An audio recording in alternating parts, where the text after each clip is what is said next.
नमस्कार, अभिवादन आपका। मैं दुर्गेंद्र चौहान हूं। राजनीति का जो रास्ता है वो आसान नहीं है। राजनीति के लिए जनता की लब्ज टटोलनी पड़ती है। नब्ज, लब्ज नहीं, नब्ज टटोलनी पड़ती है। और ये बात बखूबी सब जानते हैं। कहां मरहम लगाना है और कहां जख्मों को कुरेदना है, ये राजनीति में ही होता है। और ये सब आम बात भी है राजनीति में। जो भी विपक्ष में होता है उसका काम होता है जो सत्ता पक्ष है उस पर सीधा और तीखा निशाना साधना। जिसकी सरकार होती है वो अपने तरीके से इसे चलाना चाहता है और चलाता भी है। लेकिन आप जनता के लिए प्रतिनिधि को बोलने से नहीं रोक सकते। किसी रैली में जाने वाले नेता से यह नहीं कह सकते कि आप इस विषय पर बोलेंगे या इस विषय पर नहीं बोलेंगे, क्योंकि यही लोकतंत्र का तकाजा है। फ्रीडम ऑफ स्पीच, अभिव्यक्ति की स्वतंत्रता, यह हमारा संवैधानिक अधिकार है। हमारे लोकतंत्र में अभिव्यक्ति की आजादी है। मंथन में बात होगी, बोलना मना है।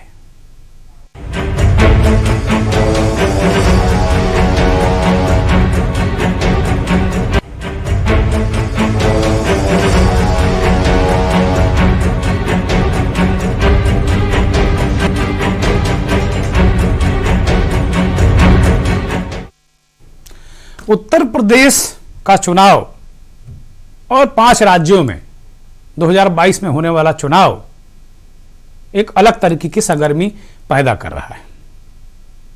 और उत्तर प्रदेश में जो लोग ये कहते थे कि कांग्रेस 0 सन्नाटा होगी, उनके लिए थोड़ा अच्छी खबर नहीं है, क्योंकि प्रियंका गांधी ने जब से उत्तर प्रदेश में प्रतिज्ञा यात्रा और महिलाओं का मुद्दा उठाया है, उसके बाद कांग्रेस का जो ग्राफ है वो धीरे धीरे बढ़ता जा रहा है। और इसका असर देखने को मिल रहा है। अगर उत्तर प्रदेश से इतर बात करें छत्तीसगढ़ की, तो यहां अभी हाल में निकाय चुनाव हुआ है और इस चुनाव में कांग्रेस काफी आगे पहुंच गई। अब हमारी सहयोगी ने बार बार हमसे कहा कि छोटे चुनाव को बड़े चुनाव का अंदाजा माना जा सकता है। हम आंशिक रूप से सहमत हैं इससे कि एक हवा पानी जरूर मिलता है। जो आसपास कुछ होने वाला होता तो उससे हवा पानी जरूर मिलता है, अंदाजा लग जाता है, रुझान हो जाता है। लेकिन छत्तीसगढ़ में कांग्रेस पावर में है और वहां का संगठन भी बहुत मजबूत है। लेकिन यूपी में जो लोग कांग्रेस की दुर्दशा पर आंसू बहा रहे थे, उसे बेचारा कह रहे थे, उसके लिए थोड़ा सा चीजें अलग दिख रही हैं। अब बात हम छत्तीसगढ़ की और यूपी की क्यों कर रहे हैं? छत्तीसगढ़ के मुख्यमंत्री को यूपी की में बड़ी जिम्मेदारी दी गई उत्तर प्रदेश के चुनाव में, और वो लगातार जब से लखीमपुर खीरी कांड हुआ है तब से वो लगातार दौरे कर रहे हैं, किसानों की बात कर रहे हैं और फ्रंट फुट पर खेल रहे हैं। पंजाब के सीएम खुद अपने मामलों में उलझ गए, लेकिन फिलहाल वो यहां नहीं है उत्तर प्रदेश में। लेकिन वो भी पंजाब और छत्तीसगढ़ के सीएम लगातार उत्तर प्रदेश की राजनीति में सक्रिय थे, और खास तौर पर पंजाब के सीएम को तराई के इलाके में लगाया गया था, जहां सिखों की आबादी बहुत ज्यादा है। ये सब बातें हो रही थी। कांग्रेस ने अपने मुख्यमंत्रियों का इस्तेमाल, भूपेश बघेल जो छत्तीसगढ़ के मुख्यमंत्री हैं, अति पिछड़े समुदाय से आते हैं, अति पिछड़े वर्ग से आते हैं, और वो लगातार रैलियों में, सभाओं में किसानों की बात उठाते हैं, छत्तीसगढ़ में हुए काम की बात uठाते हैं। धीरे धीरे कांग्रेस का करंट बनने लगा है। लेकिन सियासी गलियारे में एक बात सामने निकल कर आई जो अपने आप में एक बड़ा सवाल है। अभी 4 दिन के उत्तर प्रदेश के दौरे करके, उत्तर प्रदेश के विभिन्न इलाकों में दौरे करके भूपेश बघेल अपने राज्य छत्तीसगढ़ पहुंचे हैं। अब ये पूरा मामला हम आपको बता दें कि भाई ये बोलना मना है, जो हम मंथन का मुखड़ा ये क्यों हम लेकर आए। लखीमपुर खीरी में किसानों के बीच भूपेश बघेल को जाना था, वहां के कार्यकर्ता, वहां के नेता, वहां के जिलाध्यक्ष, ये सब लोग परमिशन के लिए पहुंचे प्रशासन के पास, तो वहां के कलेक्टर ने तमाम शर्तें रख दी और वो उन शर्तों में कई चीजें वो बताई गई कि भाई अगर आपको रैली करने की अनुमति हम देते हैं तो आप किसानों पर नहीं बोलेंगे, लखीमपुर खीरी कांड पर नहीं बोलेंगे। इस तरह की तमाम चीजें उन्होंने अजय मिश्र टेनी जो गृह राज्य मंत्री हैं उन पर भी कोई टिप्पणी नहीं करेंगे। तो भैया बोलेंगे क्या? विपक्ष के नेता है वो, फिर क्या करेंगे? वो भजिया तलने उत्तर प्रदेश आए हुए हैं, क्या करने आए हो उत्तर प्रदेश? अगर ज्वलंत मुद्दों पर बोलेंगे ही नहीं तो क्या करने आए हैं? ये तो जो कलेक्टर हैं वो लोकतंत्र के मुंह पर टेप चिपका रहे हैं। अब सवाल यही है कि क्या विपक्ष का बोलना मना है? ये भूपेश बघेल ने खुद कहा, लखीमपुर खीरी के मंच से उन्होंने इस बात को कहा, और जब आज छत्तीसगढ़ वो पहुंचे तो वहां भी एयरपोर्ट पर पत्रकारों से बातचीत में उन्होंने ये बातें बताई कि ये इस तरीके से उत्तर प्रदेश में हो रहा है। मेरा इतना बड़ा राजनीतिक जीवन है, मैंने पहले कभी नहीं देखा कि हमारे नेताओं से, हमारे कार्यकर्ताओं से शपथ पत्र लिया गया है कि आपके जो छत्तीसगढ़ राज्य के मुख्यमंत्री हैं वो ये बोलेंगे, ये नहीं बोलेंगे। भैया लोकतंत्र में क्या अभिव्यक्ति की आजादी भी शर्तों के हिसाब से दी जाएगी? वो कलेक्टर लिखा कर लेगा, नेता क्या बोलेगा ये कलेक्टर लिखा कर लेगा। ऐसा कौन सा भूपेश बघेल का कौन सा ऐसा इतिहास है कि उन्होंने कहीं ऐसा भाषण दे दिया हो और दंगा भड़क गया हो, हिंसा भड़क गई हो? ऐसा तो इतिहास है नहीं उनका। तो सीधे शरीफ नेता लगते हैं देखने में, एक प्रथम दृष्टया ये स्थिति है। तो अब क्या विपक्ष की आवाज बंद की जाएगी? क्या कलेक्टर ये काम कर रहे हैं? ये सवाल विपक्ष उठा रहा है और ये बात हम तक भी पहुंची, तो हमने कहा कि यह मुद्दा महत्वपूर्ण है और मंथन का मुखड़ा इसे बनाया जाए। भूपेश बघेल लखीमपुर में क्या बोले वो सुनिए, फिर रायपुर में उन्होंने क्या कहा। इसका जो ये पूरा घटनाक्रम हुआ, ये मुख्य मीडिया में यह खबर बहुत दबी छुपी रही। जरा दोनों बयानों को सुनिए। मैं किसान हूं, किसान की बात कहूंगा, मुझे कोई ताकत नहीं रोक सकता। इस प्रकार से लिखित ले रहे हो, लिखित लेना तो मुझसे लेते, मेरे कार्यकर्ता से लिखित ले रहे। बड़ा दुर्भाग्य। मैं समझता था योगी संत हैं, महात्मा हैं, योगी निडर होते हैं, लेकिन पता चला साहब सबसे बड़ा डरपोक यदि उत्तर प्रदेश में कोई है तो योगी आदित्यनाथ। मतलब मैंने तो आज तक इतने दिन के राजनीतिक जीवन में पहली बार देखा कि जो कार्यकर्ता, हमारे पार्टी पदाधिकारी जब कार्यक्रम की अनुमति लेने गए थे तो उन्होंने कहा लखीमपुर खीरी में, उनसे लिखित में लिया कि आप लखीमपुर की घटना का उल्लेख नहीं करेंगे, जो किसान शहीद हुए उसके परिवारजनों का सम्मान या उससे मुलाकात आप नहीं करेंगे, आप उस घटना की जिक्र नहीं करेंगे, अजय मिश्रा टेनी के बारे में कुछ भी नहीं बोलेंगे। तब जाके परमिशन मिला, हेलीपैड के परमिशन तो मिल ही नहीं रहा था, कार्यक्रम स्थल के भी परमिशन तब मिला जब इस सारे शर्तों को उन्होंने कहा, एफिडेविट में लिखवाया, तब जाके परमिशन दिया और जाके मैंने वो सब काम किया जिसके लिए उन्होंने मना किया था। तो आप देखिए, भूपेश बघेल एक संविधान प्रदत्त अधिकारों के तहत मुख्यमंत्री की शपथ ली, उन्होंने संविधान की शपथ ली है और मुख्यमंत्री हैं, तो जाहिर सी बात है वो झूठ नहीं बोलेंगे, ऐसी उनसे अपेक्षा की जाती। लेकिन उन्होंने ये भी कहा कि हमारे कार्यकर्ताओं ने लिखकर जो दिया था वो उसके विपरीत हमने सब कुछ किया, और इसलिए किया क्योंकि यही तो काम है विपक्ष का, जो हमने किया है। ये गजब तरीके का मामला है, अजब तरीके का मामला है।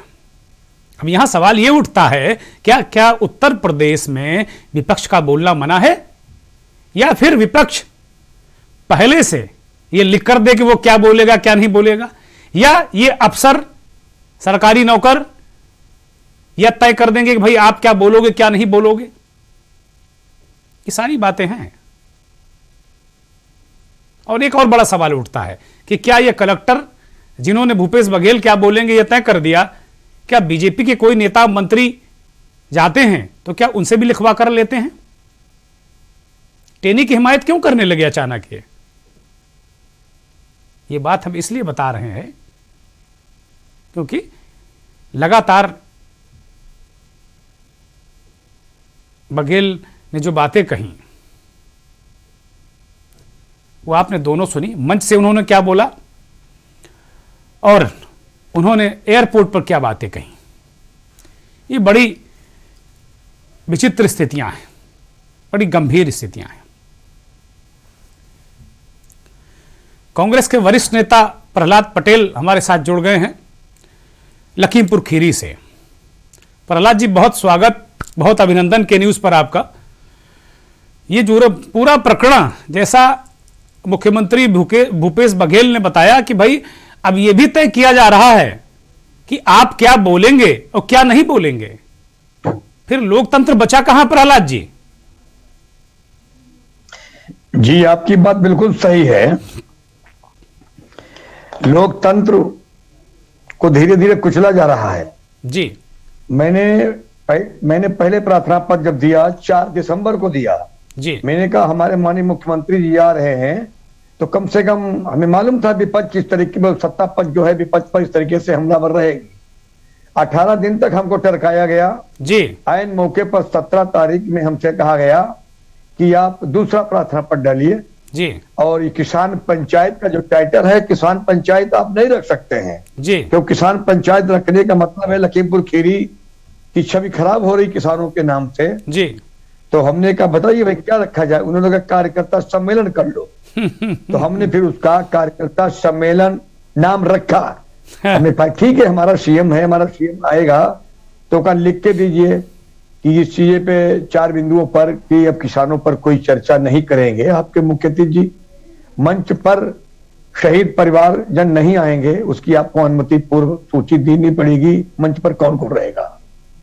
इस तरीके से लगा हमें कि हमारे जिलाधिकारी खीरी या पुलिस अधीक्षक खीरी ये शासन के दबाव में बहुत ज्यादा हैं और उत्तर प्रदेश के मुख्यमंत्री माननीय आदित्यनाथ जी को लगता है कि जिसको कांग्रेस मुक्त भारत बनाने का बात उन्होंने रखा था या कांग्रेस मुक्त हम चाहते हैं, और बहन प्रियंका दीदी के आने से उत्तर प्रदेश में कांग्रेस पार्टी दिनों दिन बढ़ रही है, उसकी घबराहट से आकर के एक कदम उठाया है। प्रहलाद जी आप बहुत वरिष्ठ नेता हैं, जिला अध्यक्ष हैं और आपका भी बहुत लंबा राजनीतिक जीवन है। इससे पहले क्या आपने इस तरीके का एफिडेविट दिया? आपकी पार्टी बहुत दिनों तक सत्ता में भी रही, क्या आप भी विरोधियों से आपके कलेक्टर भी इस तरह का शपथ पत्र लिया करते थे? नहीं, कभी नहीं। कांग्रेस का विचारधारा गांधीवादी, सत्य अहिंसा परमो धर्मा। कांग्रेस ने कभी बदले की भावना से काम किया ही नहीं। लेकिन ताज्जुब हो रहा है इस गांधी के देश में जिन लोगों की सरकार आज है वो दूसरे लोगों को, विपक्ष को फूटी आंख से देखना नहीं चाहते हैं। बोलने देना तो बहुत बड़ी चीज है। नहीं, भूपेश बघेल को हमने सुना कि वो मंच पर उन्होंने भी तमाम बातें कही और आज उन्होंने जब वहां पहुंचे छत्तीसगढ़ अपने राज्य तो वहां एयरपोर्ट पर पत्रकारों से बातचीत करते हुए इस पूरे घटनाक्रम का जिक्र किया और उन्होंने कहा कि भाई हमारे लोगों से शपथ पत्र लिया गया, हमारे जिला अध्यक्ष से शपथ पत्र लिया गया कि भाई आप क्या बोलेंगे क्या नहीं बोलेंगे।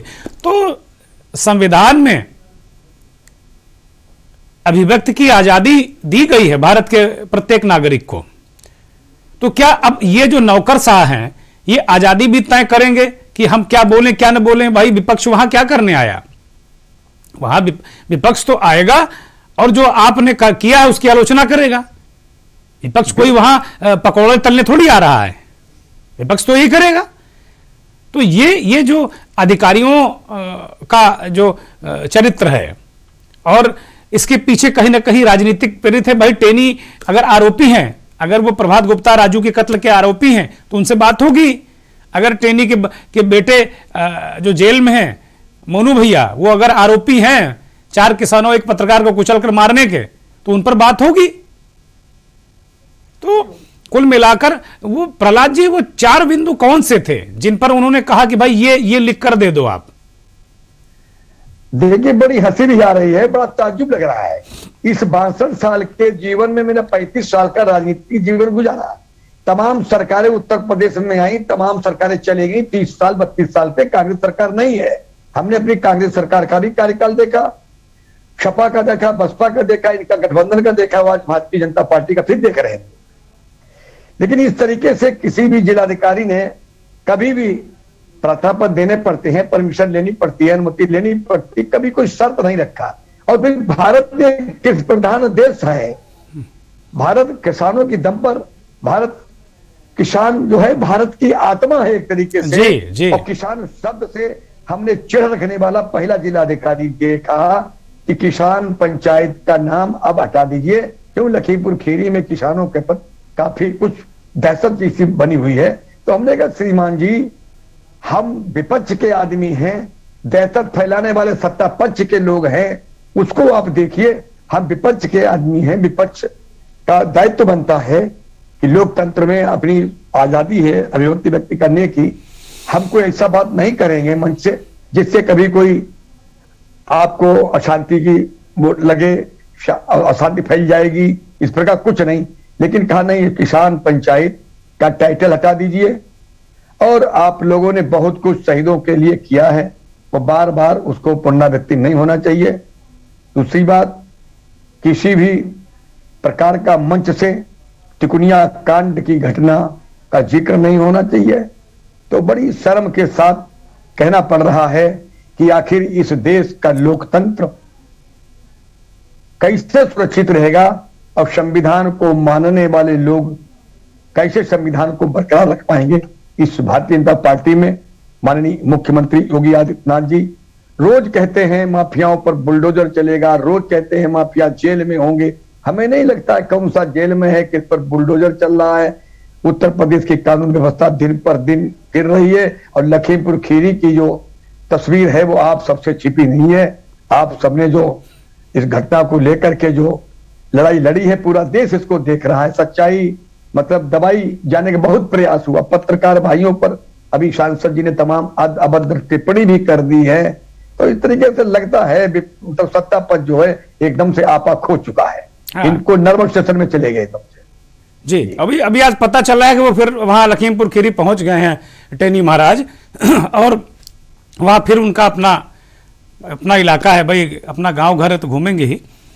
सबसे बड़ी बात यह है जो प्रहलाद जी बता रहे हैं कि ये कहा गया कि कोई शहीद परिवार किसानों जो इस घटना में शहीद हुए किसान, उनके परिवार का कोई सदस्य मंच पर नहीं होना चाहिए। ये कृषि प्रधान देश है, यहां जो कुछ किसान उपजाते हैं उसी से हमारा जीवन चलता है, हम पेट भरते हैं।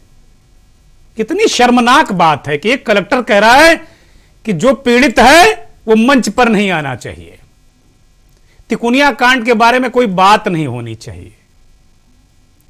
बड़ी शर्मनाक बात है, बहुत पीड़ादायक है।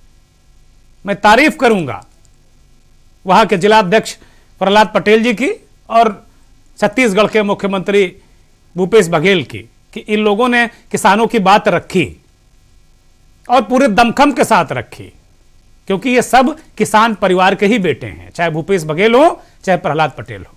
ये सब किसान परिवार के बेटे हैं, किसान ही इनके जन्मदाता हैं, किसान ही इनके अन्नदाता हैं और ये खुद अन्नदाता हैं। इसीलिए कम से कम ये लोग निश्चित तौर पर इनको साधुवाद कि भाई किसान की बात नहीं रखो। अजब बात है ये, किस देश में, गांधी के देश में आप किसान की बात ना रखो, पीड़ित की बात ना रखो, नौजवान की बात ना रखो, टेनी की बात मत करो। करो क्या भाई? गलत काम की निंदा हमेशा की जाएगी। विपक्ष का दायित्व ही यही बनता है कि जो गलत हो रहा है उस पर हमारा दायित्व बनता है, हम उसको सार्वजनिक रूप से जनता के बीच ले जाइए, गलत है। जी, बहुत शुक्रिया प्रहलाद जी हमसे जुड़ने के लिए, और जो सच है आपने करोड़ों करोड़ दर्शकों के सामने अपनी बात रखी। बहुत धन्यवाद, बहुत बहुत धन्यवाद, शुक्रिया। तो आपने देखा कि किस तरीके से, ये कोई कपोल कल्पित बात नहीं, एक राज्य का मुख्यमंत्री ये बात कह रहा है, और जो परमिशन जो लेने गए वो कांग्रेस के जिला अध्यक्ष प्रहलाद पटेल हमारे साथ जुड़े हुए थे लखीमपुर के, उन्होंने बताया कि किस तरह ये कहा गया, उनको क्या उनसे बात हुई और क्या शर्तें रखी गई, क्यों शर्तें रखी गई कि भाई ये शहीदों के परिजन मंच पर नहीं होंगे, टेनी पर कोई बात नहीं होगी, तिकुनिया कांड पर कोई बात नहीं होगी, और इसका एफिडेविट जिला अध्यक्ष बता रहे हैं कि उनसे लिया गया। भारत के हमने तो कहीं नहीं सुना भी हाल में, ये बहुत हमने सुना ही नहीं, हाल और पूर्व की बात नहीं कर रहे हैं, हमने सुना ही नहीं अभी। ये तो बिल्कुल अनछुआ पहलू है, और एक तरीके से ये बिल्कुल अजीब बात है कि भाई कोई नेता जाएगा, उससे आप एफिडेविट ले लेंगे कि आप क्या बोलेंगे क्या नहीं बोलेंगे, ये ब्यूरोक्रेट तय कर देगा इस लोकतंत्र में। तो फिर कहां लोकतंत्र पे सवाल तो उठेंगे भाई। लेकिन किसानों की बात होती रहेगी, ये किसी इस मसले पर अगर किसानों की बात करना बगावत है तो नेताओं ने की, मुकदमे लिखिए कलेक्टर साहब, शासन और प्रशासन के लोग, और बंद करें भूपेश बघेल को। लोकतंत्र है, नेता की गिरफ्तारी भी होती, कीजिए, बहुत गलत बात है।